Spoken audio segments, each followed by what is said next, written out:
Thank you, Itai. It's a real honor to be here, and hopefully by the end of this, some of you will know how to live forever. Um, it's a more personal talk than I often give, and it's interesting because it was further inspired by the amazing exhibit and going last night into that Vietnam memorial, and it recalled to my mind how I became who I am today, which is I was in New York working in the Senate, and Bobby Kennedy was killed, the third of three. And I went back home to the University of Vermont and quit school that year after my sophomore year and went to Africa in the Peace Corps and did other things, dug wells, built schools, etc.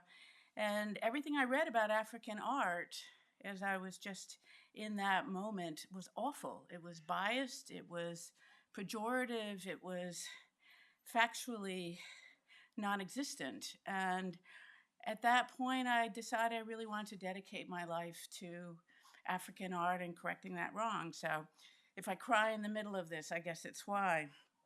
Um, so it's a really stunning exhibit, and I will say it's one of the most difficult things that I've ever had to write about. I think because the context of at least sub-Saharan African art, these days we include the whole continent, but in some ways one is engaging around votive objects in a somewhat different way. It's more of the performative and the active and the personal engagement. In a certain sense, the object is there and it's important and it's visual. They can be visually quite striking.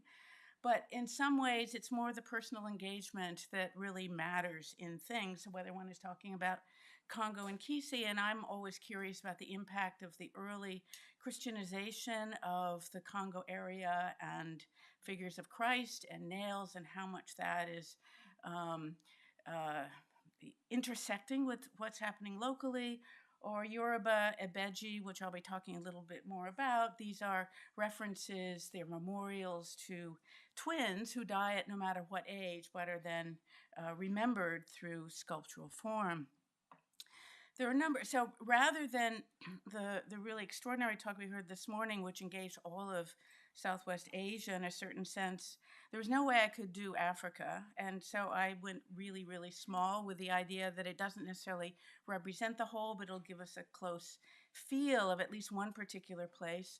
And thinking about terms for votive and how one can engage along these lines, ideas of remembrance, of memory, of recollection, celebration, commemoration, trophy, etc., and then a whole series of words which are drawn on it, which include issues of exhibition and vision and generation and the like, and to just suggest the complex array, at least in terminology, of ideas around this. And here we've got a vessel with powerful liquid materials that are used following someone's trip away who comes back and is then sort of cleansed of that voyage away and brought back into the society. And what's interesting here as well as is in terms of greetings, an elder, and I'm finally willing to claim that title. What one would say to someone who is less senior, it's generally seen as somebody who's inferior, but that doesn't work so well in English. One would say to them, may you live forever. Except you would never say this to a king because if a king, the ku in oku means die. And so a king's voice by nature can make things happen. So anyone else, this is the idea that as an elder, one can be in a position not only to greet someone, but also to encourage their, not only their life, but their longevity. There's some people in Yoruba society, those who are there today and those who are in the past, who are considered to be part of a continuum. Verbs in Yoruba, the past tense and the future tense are the same. And so there is that idea of a certain sense of conformity. Kings are there, they're present, they're individuals who are living, but they also are individuals from the past, going back 700 years. And because kings generally in Africa and Yoruba certainly are not selected through primogeniture, but rather because of what they have done in life. And they're selected by a group, a particular society that I will bring in shortly. These are individuals who are highly accomplished, but they are also individuals whose divinity has to be brought into them in the course of the rituals of enthronement. So we have kings who are living members of ancestral lines. We have descendants of powerful, important figures. This is the Oduduwa priest. And then there are occasional works of art, which are seen also to be references in the present to key figures of the past. Here, a really stunning copper alloy head from around 1300, and they all populate this incredibly powerful and complex world in terms of questions of temporality and meaning. And having done a number of years of research here in what was really one of the most interesting sites one can imagine, one also begins to learn something about the lives of people who are at once now deceased but also living. And I can remember very distinctly people talking about Obafemi Awolowo, who is the early Nigerian leader after whom the main university was named. And people would talk sort of just as we're around the various communities saying, you know, when he was born, there was something in his hand, and when the midwife opened it, it was really clear that he was going to be a god. I said, great, you know. And then there was, because he helped to bring electricity, did you see the thunderstorm last night? Did you see him? He was really racing across the sky. He was still there. In a certain sense, Obafemi Awolowo was an incredible individual at this really important time. And I think in the both during his life and in the aftermath of it, there was a sense that he was somebody who, because of his sacromagical identity that was superimposed on him, if one wants to take an outsider view, or already there at his birth, if one wants to take an insider view, distinguishes and also draws on the importance that he had played in Nigerian society. And the fact that a university is named after him is a certain response to this. Woye Soyinka is happily still around with us, but it's also very clear that the Nobel laureate is also somebody who is figured in very much the same way. As I would walk around and go to palm wine houses and drink with local elders and learn something about the history of the place, people would say, you know that Woye Soyinka was here. And I can remember he was drunk on palm wine and he began telling the story. And it's this kind of recreation of an idea about Soyinka not only being a brilliant literary figure. There's a room in the Oduduwa Hall that is named after him because of his theatrical productions. But equally importantly, if you follow Nigerian newspapers, you realize that Soyinka is one of the very few people who stands up to the Nigerian government and to corruption and to the kinds of things that for an ordinary person never ever would be possible. And when you read that Obafemi Awolowo University is immortalizing Woye Soyinka, you realize that this is something that has been underway for a long time. Now, there's some people who are born as gods, albinos, for one, twins for another. They are gods. And the mother of a twin is treated as if she were a god as well. And when a twin dies, one will commission a work such as this and will be carried by the mother, the fabulous patina on it, and the addition of beads and other materials are part of that activation, the re-energizing of the identity of the figure in the course of the regular life of people who had known him or her.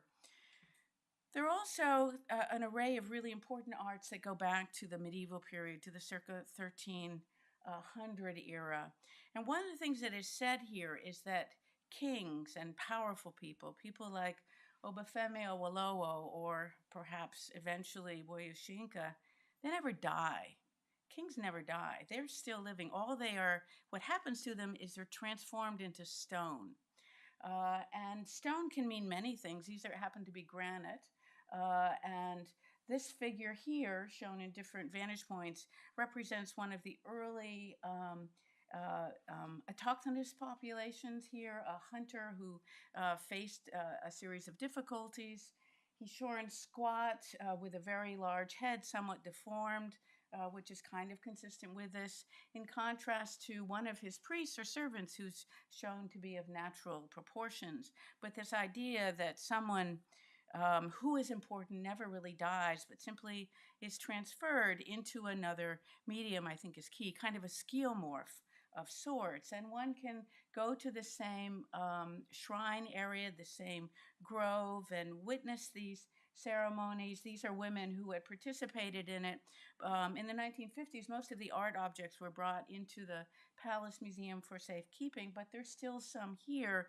And this idea of the transference of power from stone to individual as part of this engagement with the body and with the object as kind of a votive element, I think, is important. And the very process of walking through these really stunning groves that in this case were open to everyone and experiencing what one knew to be sculptures along the way and knowing something of the history of them and specific songs during the ceremonies that would be sung as one meets them. My first encounter with this subject was actually at the Metropolitan Museum of Art when I was a graduate student writing my dissertation. And at that time, there was a really stunning exhibit, Treasures of Ancient Nigeria. And I remember going into the galleries and seeing this head on the left, which is pure copper cast, it's life size.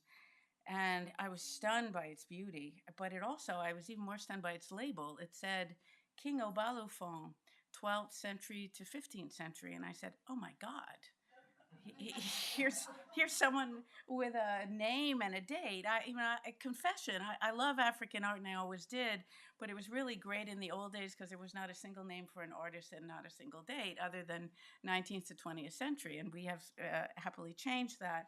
But these are also objects which represent, which invoke, which engage individuals who were living and then died. These are works of stone in essence, even though they are of copper and of terracotta. And one can see these in the context of ceremonies. This is a descendant of Obalufon on the right, who became a good friend of mine as I was searching out the history of Obalufon when I went there.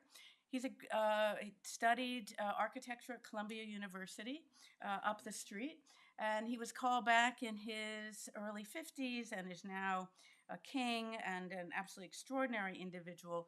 But this idea of, transition, of transcendence is really important to think about in the context of all of these arts. And we recognize Yoruba kings by the splendor of their regalia, their hats, many of which cover their faces, and umbrellas which define their space. But really, to become a king involves a series of acts that are potentially very dangerous and important. And it's not so different from if you're going to become a devotee of a particular god or goddess.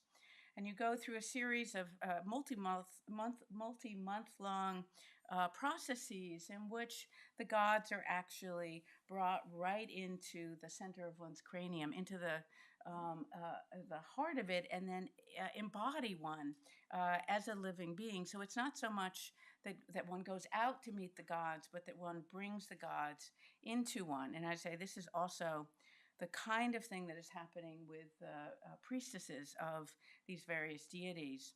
And that is because, as I mentioned, kings are not born as kings. They're not born as gods, and so they're selected, and then they have to be enculturated, so to speak, sacralized within this context.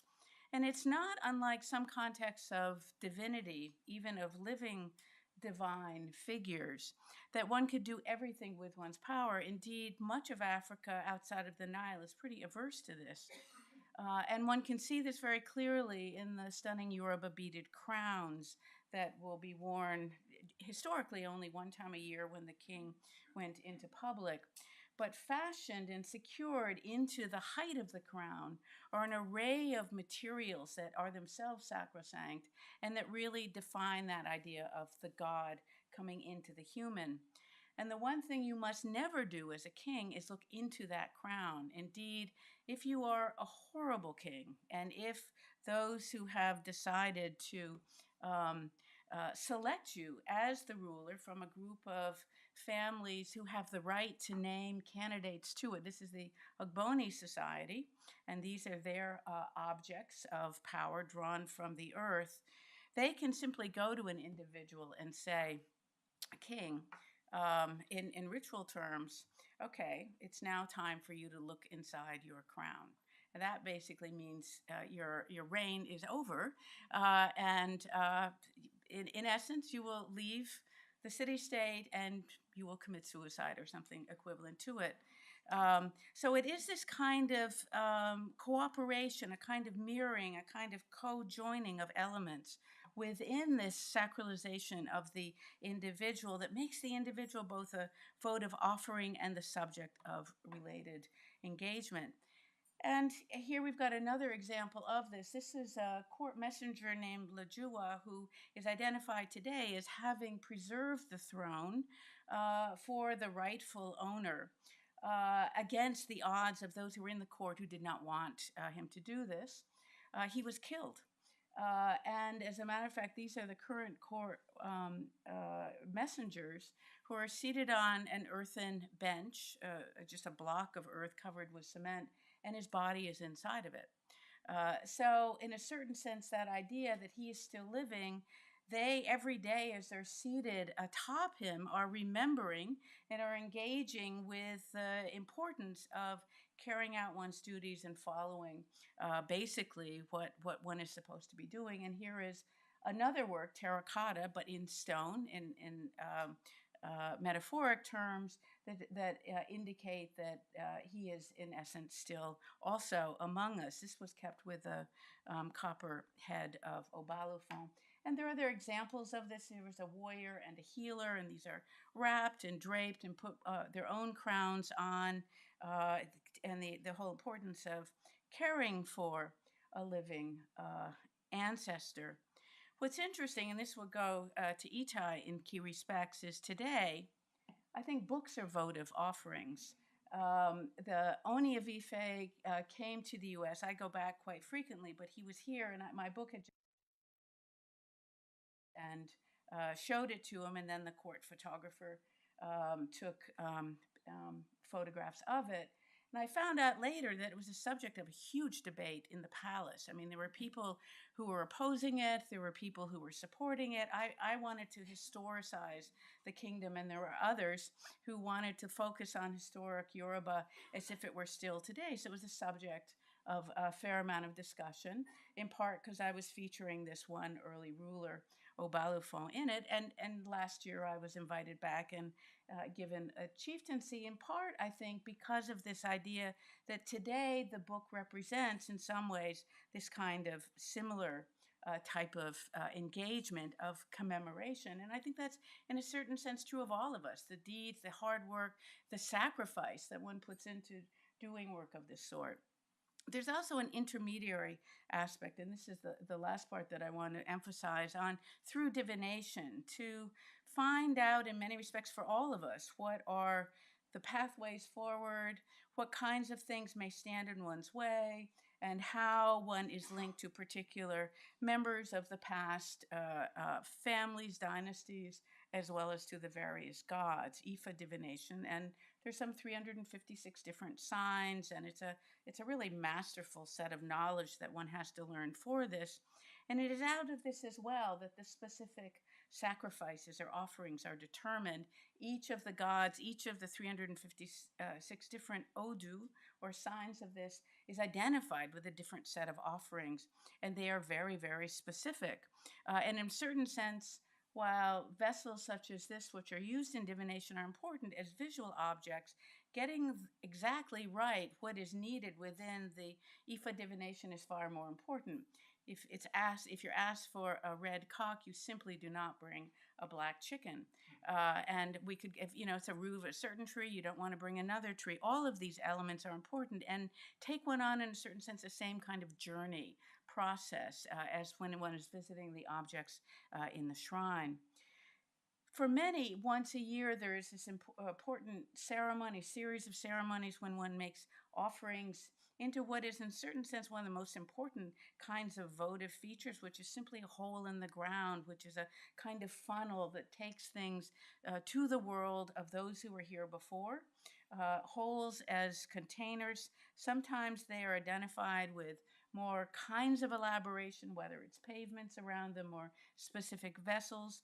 But the idea here that is important is that of the offering, of the ebo, that are seen in part to help solve the problems of human beings. On the right is a messenger figure. One can do it on one's own with a diviner, or you can do it more globally. But I think in the end, what is really important to say is that while these offerings are important, to get one through life in many respects. The way the Yoruba would say it is that what is even more important is that what one does with one's life. That is ultimately how one is able to live forever, whether it is Obafemi Awolowo and the University at Ife, or whether it is Obalufon, who is memorialized today in the form of his extraordinary copper mask. And 2 days ago, a former student of mine at Columbia, Polly Nutter Roberts, died. She was a brilliant scholar, a wonderful person, a great curator. She studied Luba arts from the Congo. These are memory boards. And as Itai will know, a number of us posted on Facebook her death, and there were lots of comments about it, and a lot of sadness because she died so young, and she was a woman of extraordinary brilliance and compassion. And as the Facebook page was filling up with all these comments, I began to realize that Mary Nutter Roberts, in her own way, had also become a living ancestor. She's no longer with us, but in many respects, she still is through her work, through the memories of her, and through the artworks that she championed.